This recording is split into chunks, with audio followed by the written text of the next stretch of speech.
Hello dear students पाठशाला में आपका स्वागत है। बच्चों, आज हम आपको फिजिक्स में क्लास 6 में आपको फिजिकल क्वांटिटीज़ एंड मेजरमेंट का टॉपिक बताएंगे। बच्चों, ये क्या होता है फिजिकल क्वांटिटीज़ एंड मेजरमेंट? तो ये आइए देखते हैं।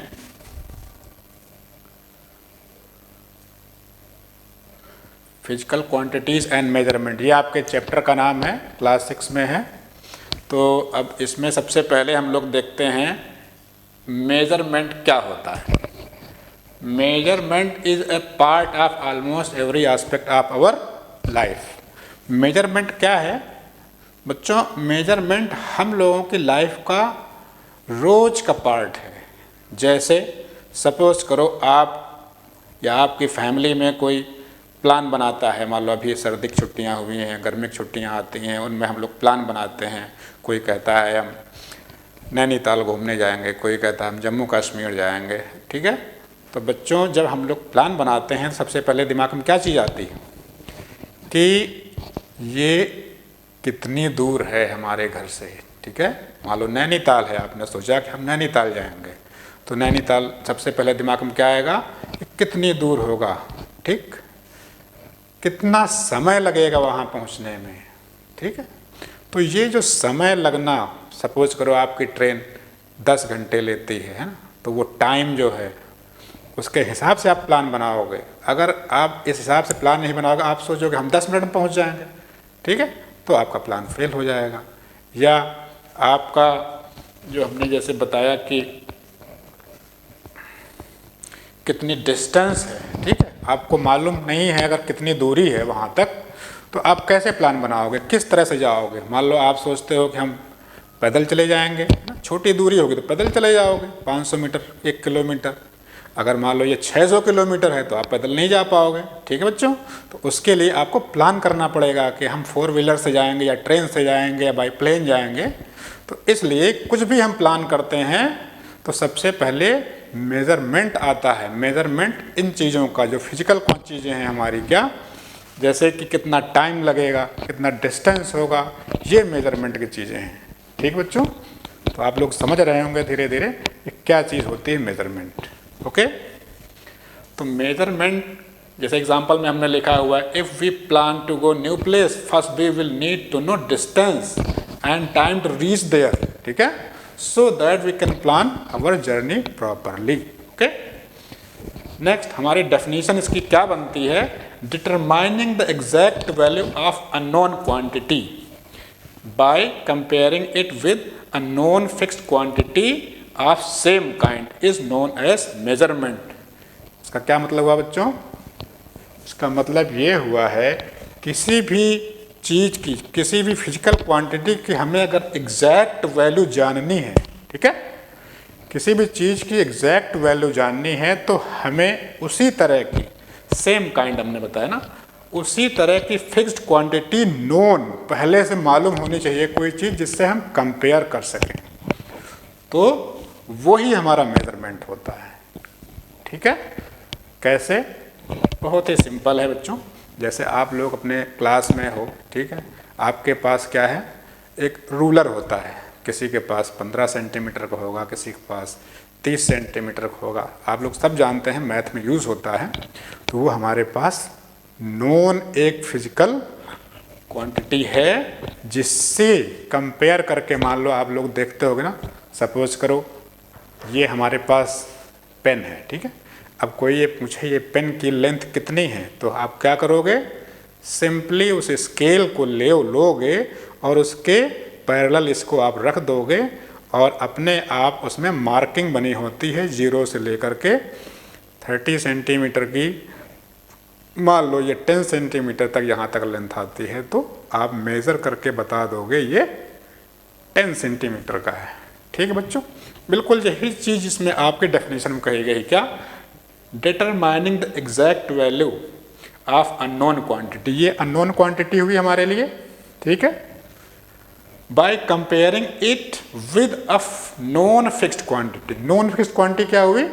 ये आपका ये रूलर हुआ, ठीक है, जिसकी वजह से, जिसकी हेल्प से आप मेज़रमेंट करते हो। और सेम काइंड इसलिए लिखा हुआ है कि उसी तरह का, जिस तरह की क्वांटिटी आपको मेज़र करनी है उसी तरह का आपका फिक्स्ड नॉन क्वांटिटी होनी चाहिए। ठीक है, तो ये आप समझ गए। चलिए आगे चलते हैं। आगे क्या है, required things for measurement. Measurement के लिए हमें किन चीज़ों की आवश्यकता होती है?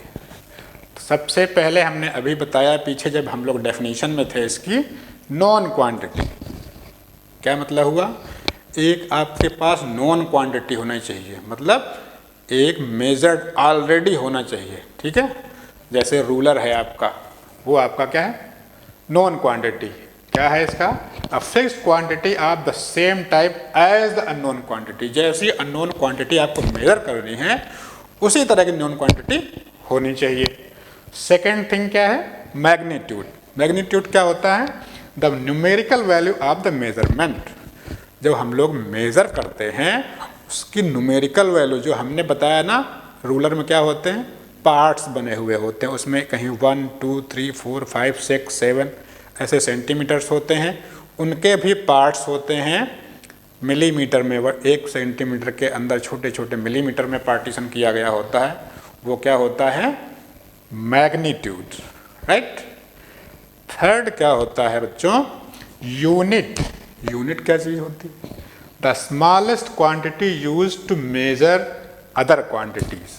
का क्या मतलब हुआ कि उनके जो आपकी न्यूमेरिकल वैल्यू होती है वो जो उसके लास्ट में हम लोग लिखते हैं कि वो सेंटीमीटर में है, मीटर में है कि मिलीमीटर में है। ठीक है, वो होती है आपकी यूनिट। तो क्या? स्मॉलेस्ट क्वांटिटी, सबसे छोटी क्वांटिटी हो जिससे हम लोग उसको मेजर करेंगे। तो ये 3 चीज़ें होती हैं, आप लोग ध्यान रखिएगा, क्वेश्चन इस पे आपके बन सकते हैं। क्या मालूम होना चाहिए? सबसे पहले आपको मालूम होना चाहिए 3 चीज़ें हमने बताई हैं। Non quantity, okay. Second thing magnitude, third thing unit. ये 3 चीज़ें आपको मालूम होंगी तो आप मेजर कर सकते हो किसी भी अननोन क्वांटिटी को। ठीक है, चलिए आगे चलते हैं। अब एक एग्जाम्पल लिया हुआ है बच्चों, अब इसको मैं आपको करके दिखाता हूँ। एक ये स्केल है, रूलर, और एक ये पेंसिल है, कैसे इसकी मार्किंग की गई है। ठीक है, तो इसको अभी हम आपको दिखाते हैं, इसको कैसे किया जाएगा। ठीक है,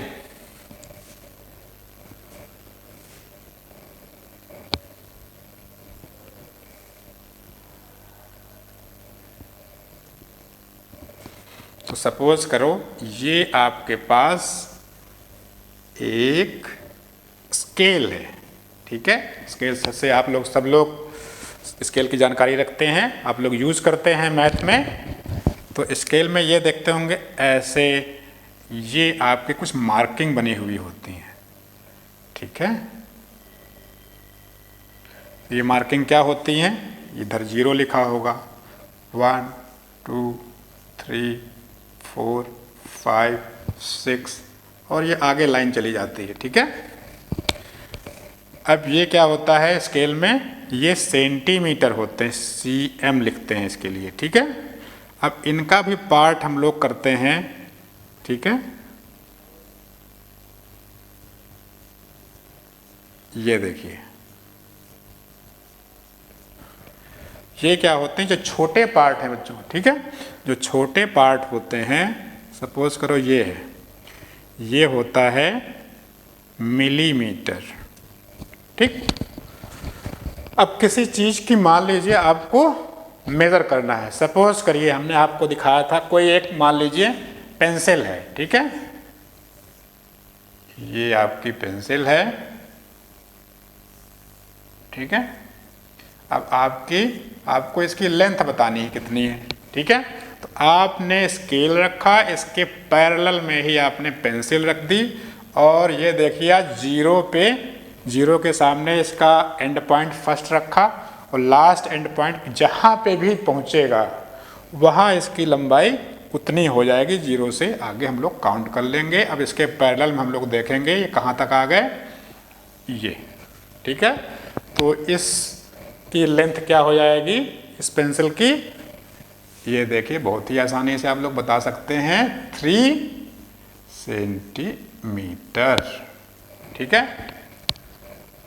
तो अब हमने जो आपको बताया था कि किसी भी चीज़ को मेजर करने के लिए 3 थिंग्स की आवश्यकता होती है। कौन कौन सी चीज़ होती हैं वो, सबसे पहले क्या बताया था, नोन क्वांटिटी। तो नोन क्वांटिटी क्या हो गई आपकी, ये स्केल हो गई, ठीक है। सेकेंड थिंग हमने बताया था मैग्नीट्यूड।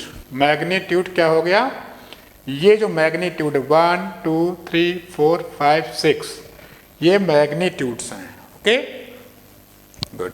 और थर्ड थिंग हमने बताई थी यूनिट, ये सेंटीमीटर, ये मिलीमीटर, ये क्या है, यूनिट है। तो ये तीनों चीज़ें मिल जब आपके पास हैं तो तभी आप इसकी लेंथ मेज़र कर सके। कैसे, आपने इसके पैरेलल रखा, ठीक है, स्केल के, तो स्केल का यूज़ हुआ, फिर आपने मैग्नीट्यूड देखा कि स्केल इक्वल आ रहा है, मैग्नीट्यूड मिल गया, फिर वो क्या चीज़ है, सेंटीमीटर है कि मिलीमीटर है, वो चीज़ आ गई, ठीक। तो ये तीनों चीज़ें ही मिल करके आपकी क्या बन गई, मेज़र कर सके आप इसको। चलिए बच्चों आगे देखते हैं।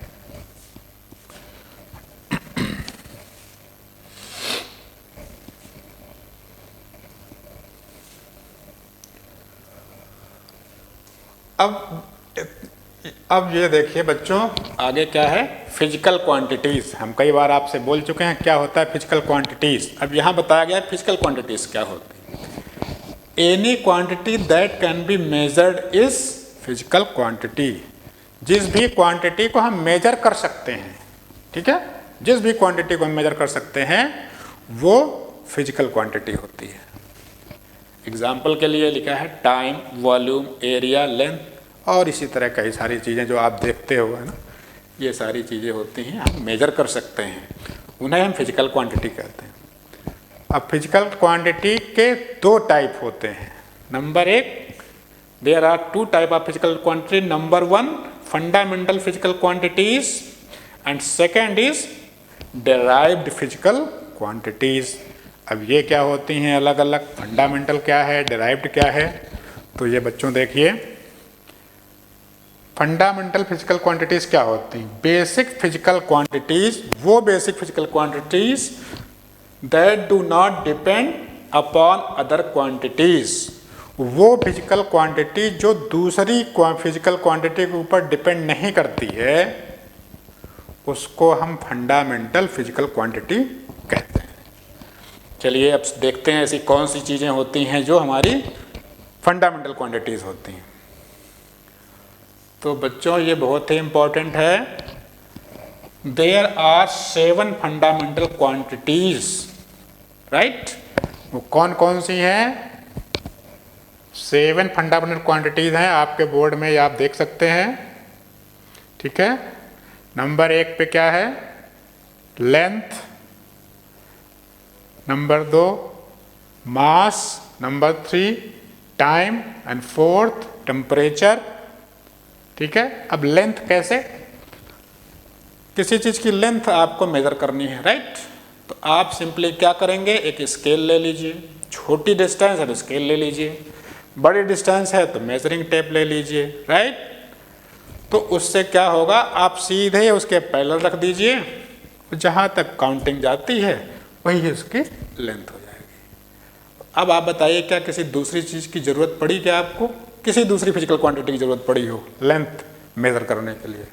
नहीं पड़ी, नहीं पड़ी। तो ये क्या बन गई, फंडामेंटल क्वांटिटीज़। उनको हम फंडामेंटल क्वांटिटीज़ कहते हैं जिनको मेज़र करने के लिए किसी सेकेंड क्वांटिटी की आवश्यकता ना हो।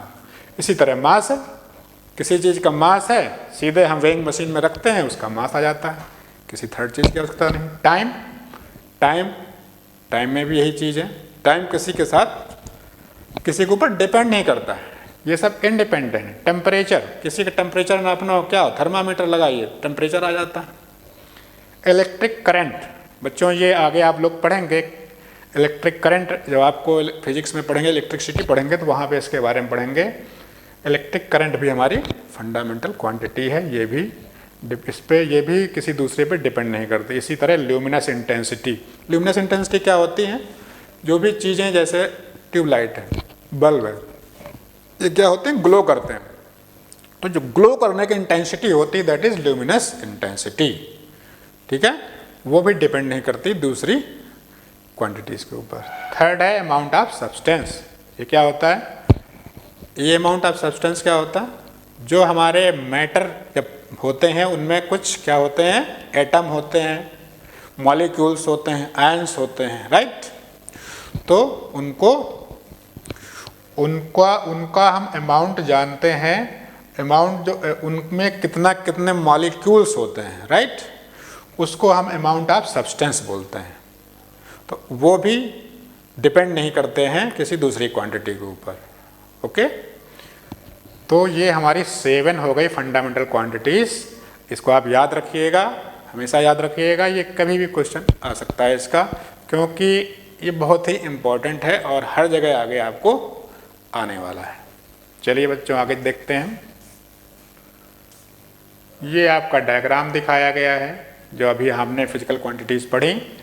फर्स्ट में आप देख रहे होंगे क्या बना हुआ है? ये देखिए मेजरिंग टेप बना हुआ है। तो ये क्या है? मीटर, ठीक है? ये लेंथ नापने के लिए वो फिजिकल क्वांटिटी हमने दिखाई थी, ये उसकी यूनिट्स हैं, ठीक है? लेंथ को कैसे नापते हैं? मीटर से। इसी तरह मास था, मास को कैसे? किलोग्राम से, राइट? टाइम, ये घड़ी देख रहे हैं आप लोग, तो टाइम हम लोग इसकी यूनिट सेकंड लेते हैं। और टाइम के बाद क्या है आपकी? करंट, करंट की यूनिट क्या होती है? एम्पियर होती है, right? Next amount of substance हमने बताया था, उसकी यूनिट क्या होती है? मोल, MOLE। ये आपके जो दिखाए गए हैं ये आपके क्या हैं? यही आपके मॉलिक्यूल्स हैं। ये छोटे छोटे एटम लगे हुए हैं, ये पूरा मिला करके एक मॉलिक्यूल बन जाता है। तो ये है अमाउंट ऑफ सब्सटेंस, ये भी आपका फिजिकल क्वांटिटी की एक यूनिट है। और आपकी ये नेक्स्ट क्या है? केल्विन, ये किसका है? टेम्परेचर, तो ये टेम्परेचर की यूनिट है। एंड लास्ट कैडेला, ठीक है? ये आपकी कैडेला जो होती है ये ल्यूमिनस इंटेंसिटी जो हमने करेक्टरिस्टिक इसकी ये फंडामेंटल क्वांटिटी बताई उसकी यूनिट है, ठीक है बच्चों? इसको याद रखिएगा। पीछे जो हमने बताया कि कौन कौन से फिजिकल क्वांटिटीज़ होती हैं, उनके कौन कौन से यूनिट्स होते हैं, वो ये। चलिए नेक्स्ट आगे देखते हैं। अच्छा, अभी आपको हमने फंडामेंटल क्वांटिटीज़ बताई थी, अब हमारी आ गई हैं second derived physical quantities. Derived physical quantities क्या होती हैं बच्चों?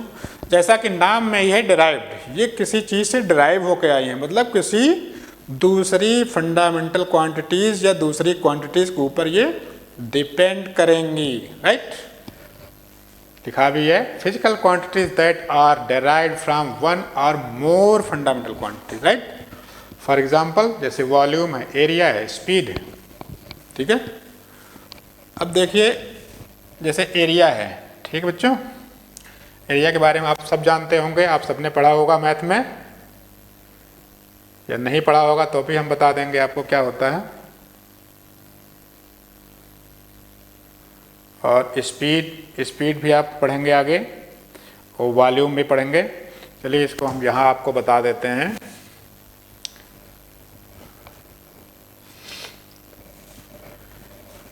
एरिया क्या होता है? आपने क्लास में पढ़ा होगा, पिछली क्लास में भी पढ़ा होगा। सपोज करो एक रेक्टेंगल है, इसकी लेंथ L है एक, और इसकी विड्थ क्या है? B है। तो इसका एरिया क्या होगा? L इंटू B, ठीक है?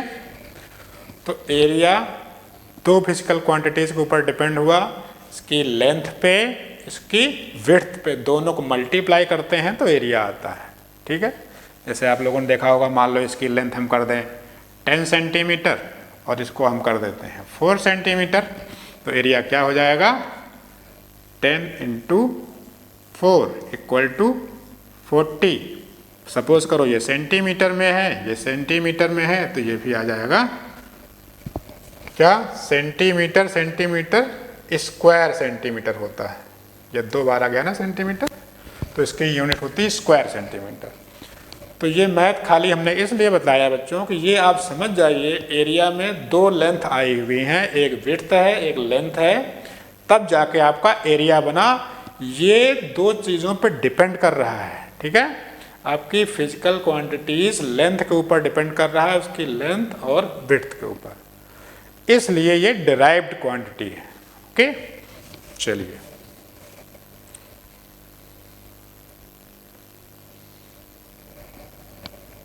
आगे चलते हैं। डिराइव्ड क्वांटिटी आप लोग समझ गए। अब बच्चों आप लोग सोच रहे होंगे कि कैसे हम लोग मेज़र करते हैं, कैसे। तो ये सबसे पहले हमने दिखाया traditional units for measurement of physical quantity. Traditional मतलब जो काफ़ी पहले से हमारे यहाँ यूज़ होती थी, अभी हम लोग लेटेस्ट में मॉडर्न एज में तो बिल्कुल फिक्स हमारी हो चुकी हैं, क्योंकि उसका एक स्टैंडर्ड यूनिट बन चुका है। पहले हम लोग कैसे यूज़ करते थे, तो एक क्यूबिट होता है। क्यूबिट क्या होता है, आपका हाथ ये जैसे है, ये हैंड, ये आपका पूरा यहाँ से लेकर के ये पूरा हथेली तक, उंगलियों तक, इसको हम लोग एक क्यूबिट बोलते हैं। Right. Barley corn, barley corn क्या होता है, आपके कॉर्न, बार्ले के कॉर्न होते हैं। ठीक है, उसके जो बालियाँ होती हैं, उनके दाने होते हैं छोटे छोटे, उससे भी हम लोग नापते थे। छोटी छोटी छोटी जो भी आपकी यूनिट्स होती थी उनको नापते थे, लेंथ को। हैंड स्पैन जैसे है। ठीक है, हैंड स्पैन क्या होता है, ये जैसे आपका हाथ है, तो एक से दूसरे हाथ की उंगलियों की जब आप पूरा हाथ फैला दें तो दोनों के बीच की डिस्टेंस जो होती है वो हैंड स्पैन होती है। फिर है फुट, आपने देखा होगा फुट क्या है, जो आपके पैर हैं उनके पैर का जो पंजा होता है आपका, उसका साइज जो होता है, टो से लेकर के आपका पीछे वाले हिस्से तक पूरा पार्ट जो होता है, मान लीजिए आप कहीं फुट रख रहे हैं और स्केल से उसको नाप लें पूरे पैर की लंबाई, तो वो क्या होगी, एक फुट हो जाएगी। FPS system, foot pound second. ठीक है, तो यहाँ पे भी फुट को लिया गया है। राइट, ये हमारा ट्रेडिशनल सिस्टम है। अब ये देखिए, इसमें एक चीज़ और दिखाई गई, 1 फुट = 12 इंचेस। तो थोड़ा सा इसको सही करने के लिए 1 फुट को मान लो कहा जाए कि इस रूम के लेंथ जो है 20 फुट है। ठीक है, तो एग्जैक्टली कैसे इसको मेज़र करेंगे, 10 फुट्स 1 बाय 1 आप एक के आगे एक रखते चले जाएंगे, तो 10 फुट जो हो, 20 फुट्स जो हो जाएंगे वो इसकी लंबाई हो जाएगी। ठीक है, इस रूम की। और 1 फुट को 12 इंचेस माना गया था, और 1 बार्ले कॉर्न को 1 इंच के बराबर माना गया था। 1 इंच जैसे आपने स्केल में देखते हो, एक तरफ सेंटीमीटर होता, दूसरे साइड इंच होता, तो उसमें 1 इंच की जो लेंथ आती है वो 3 बार्ले कॉर्न्स को रखोगे, वो सीड्स होते हैं, जब 3 रखोगे तो वो 1 इंच के इक्वल हो जाएगा। राइट, लेकिन अब प्रॉब्लम ये आती थी बच्चों, क्या प्रॉब्लम आती थी वो आगे हम दिखाते हैं। ये ट्रेडिशनल सिस्टम में हमें प्रॉब्लम सबसे बड़ी ये आती थी कि ये पर्सन टू पर्सन वेरी कर रहा है। कैसे, सपोज करो मैंने ये एक हैंड स्पैन मेरा ये है। राइट, चलिए आपको यहाँ दिखाते हैं हैंड स्पैन कैसे आपका वेरी कर रहा है। ठीक है, मान लो ये मेरा हाथ है। राइट, तो इसमें ये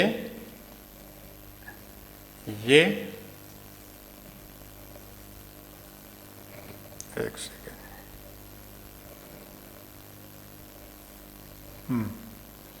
ये मेरा हैंड स्पैन हुआ, तो इसकी यहाँ से लेकर के यहाँ तक की लेंथ आई। राइट, ये लेंथ आ गई, ये हो गई मेरी हैंड स्पैन की लेंथ। मान लो कोई छोटा बच्चा है, राइट, तो उसकी हैंड स्पैन हो सकता है इतनी ही रह जाए, संभव है, बिल्कुल संभव है।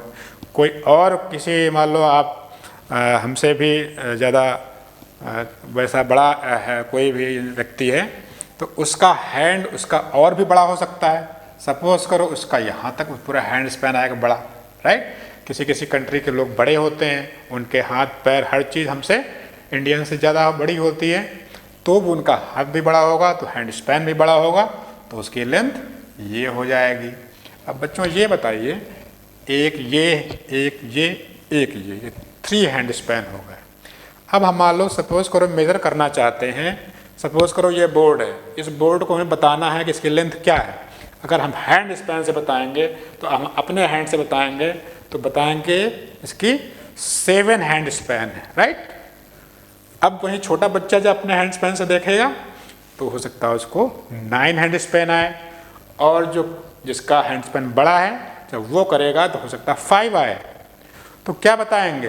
तो यही सबसे बड़ी प्रॉब्लम थी कि सारे लोग पर्सन टू पर्सन ये चीज़ें डिफ़र कर रही थी, राइट। जब पर्सन टू पर्सन डिफ़र कर रही थी तो एग्जैक्ट हम लोग मेजरमेंट नहीं कर पा रहे थे, इसलिए यही सबसे बड़ी प्रॉब्लम थी ट्रेडिशनल सिस्टम में। सेम यही चीज़ फुट के साथ में भी है, सबके पैर भी छोटे बड़े होते हैं, राइट। ये जो क्यूबिट हमने दिखाया आपको, ये क्यूबिट भी भाई जो छोटा बच्चा होगा या बड़ा होगा सबका डिफ़र करेगा, राइट। तो ये प्रॉब्लम थी, इसलिए हमने इसमें प्रॉब्लम रहती थी, इसलिए हमें नया सिस्टम सर्च करने की ज़रूरत थी। तो आगे क्या किया गया फिर देखिए, लिखा भी है इसमें, foot varied from person to person according to their body size, right. Next, therefore need to standard units which can not be change. हमें ज़रूरत थी किस चीज़ की? उन स्टैंडर्ड चीज़ों की ज़रूरत थी जो पर्सन टू पर्सन या टाइम के साथ वेरी ना करें, राइट। तो इसके लिए सबसे पहले क्या देखा गया बच्चों, हमारे पास कुछ सिस्टम्स बनाए गए, जैसे CGS सिस्टम, ठीक है, सेंटीमीटर ग्राम सेकंड सिस्टम।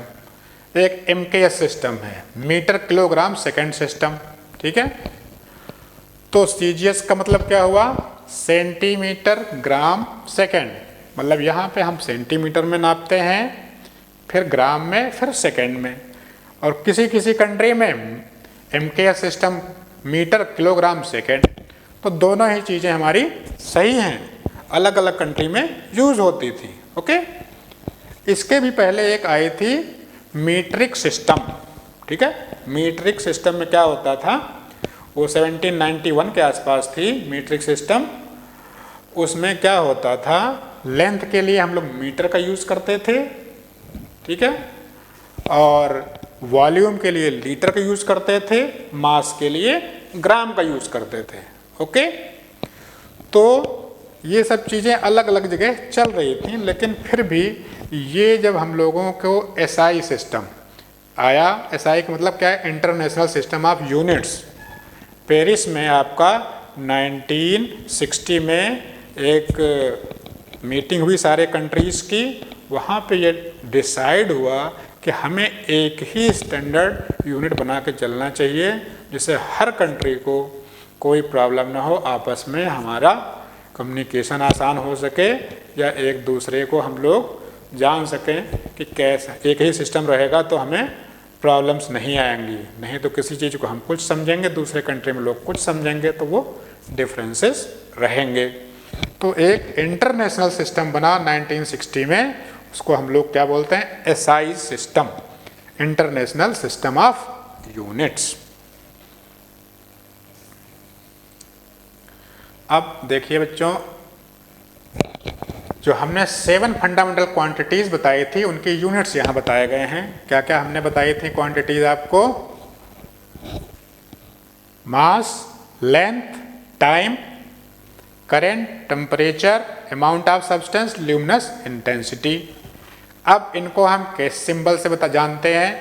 मास को स्मॉल m, लेंथ को स्मॉल l, ठीक है, टाइम को t, करंट को I, temperature T, capital T है, ध्यान रखिएगा। टाइम को स्मॉल t से बताते हैं, टेम्परेचर को कैपिटल T से, अमाउंट ऑफ सब्सटेंस को N से, इंटेंसिटी को LV, ठीक है।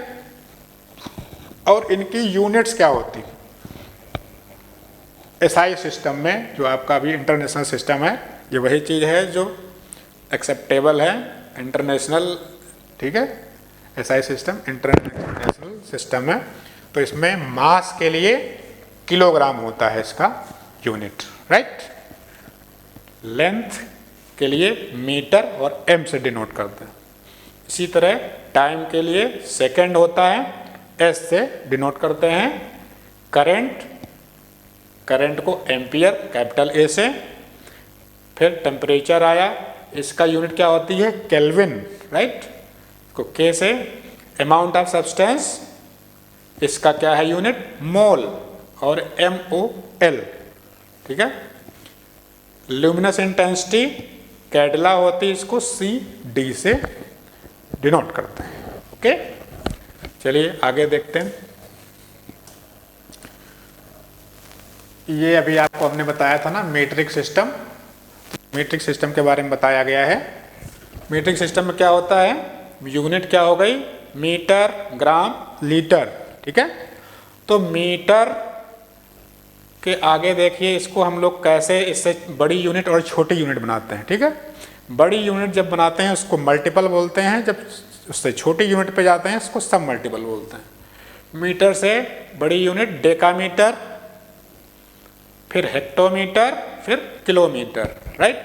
जैसे सपोज को छोटी डिस्टेंस को मेजर करने के लिए हमें मीटर होता है।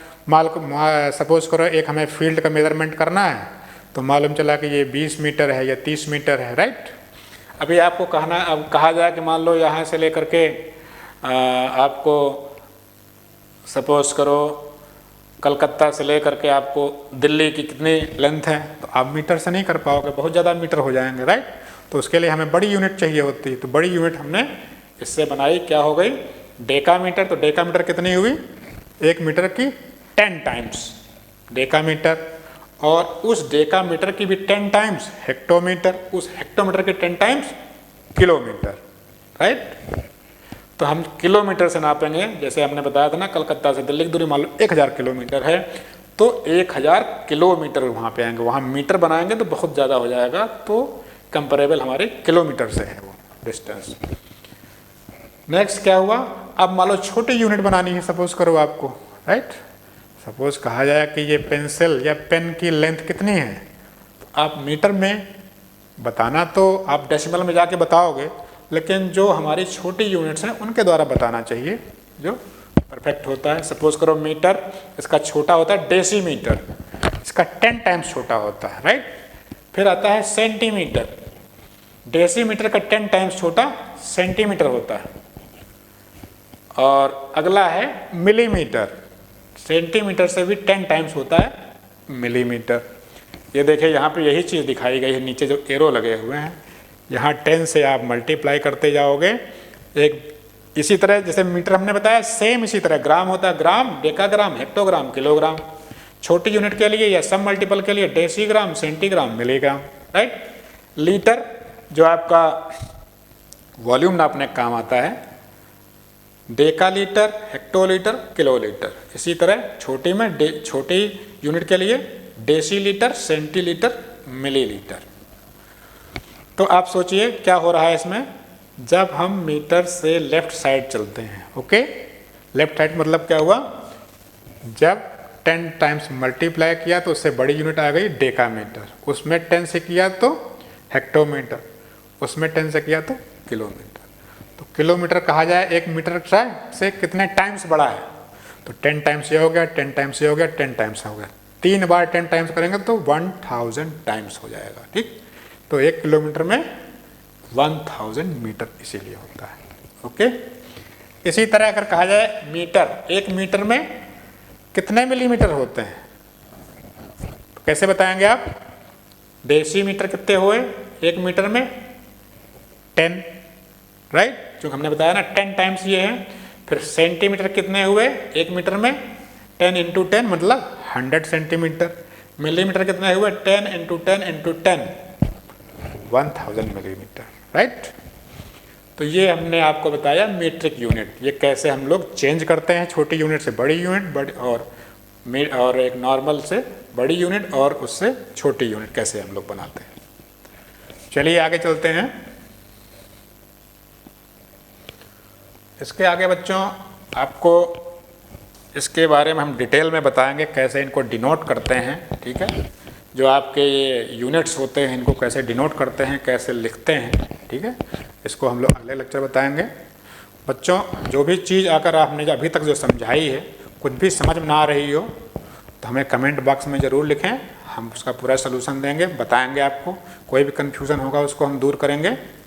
बच्चों आपको सिस्टमैटिक और कंप्लीट आपका जो सिलेबस है 6th का, ठीक है, फिजिक्स का जो सिलेबस है वो आपको स्टूडेंट पाठशाला में कंप्लीट मिलेगा। और यहाँ पे आपका कोई भी क्वेरी होगी हम उसका तुरंत सलूशन देंगे। और इसके जो क्वेश्चंस हैं वो भी आपको हम सारे जो बुक्स आपकी चल रही हैं उनके सारे कुछ क्वेश्चन कराते हैं। जब चैप्टर जैसे ख़त्म हो जाएगा सारे इसके हम आपको क्वेश्चन कराएंगे, ठीक है। तो कोई प्रॉब्लम हो तो हमें आप स्टूडेंट पाठशाला आपका जो ऐप है वहाँ भी जा सकते हैं आप लोग, वो फ्री है आपके लिए। वहाँ जाएंगे, वहाँ भी आप क्वेरी कर सकते हैं, ये पूरा लेक्चर वहाँ देख सकते हैं, कोई प्रॉब्लम नहीं है। जब भी आपको कोई इशू हो तो आप हमें कमेंट बॉक्स में लिखें और हम जो है आपको इसका कंप्लीट सलूशन देंगे, ठीक है बच्चों। स्टूडेंट पाठशाला आप लोग जो है देखते रहिए, हम लोग नए नए लेक्चर आपको देते रहते हैं, नई नई जानकारियाँ देते रहते हैं, इसके क्वेश्चंस भी देंगे और इसके साथ हम लोग टेस्ट सीरीज़ भी निकालेंगे, ठीक है। टेस्ट सीरीज़ भी आप लोग करिएगा, उसमें नए नए क्वेश्चन मिलेंगे। और ये सब जब आप कर लेंगे तो 6th का फिजिकल क्वांटिटीज़ और मेज़रमेंट का जो हम चैप्टर पढ़ा रहे हैं इससे अलग कोई भी क्वेश्चन आपके एग्ज़ाम्स में नहीं आने वाला है। आप जो है इसको फॉलो करते रहिए और इसके सारे क्वेश्चन करते रहिए, कभी कोई प्रॉब्लम नहीं आए। कोई प्रॉब्लम आए आप हमें बताइए, हम आपको उसका सलूशन देंगे, ठीक है बच्चों। तो आज इतना ही। नेक्स्ट लेक्चर में हम बताएंगे कैसे हम लोग उनके यूनिट्स को डिनोट करते हैं और आगे क्या है इस चैप्टर में। Okay, thank you.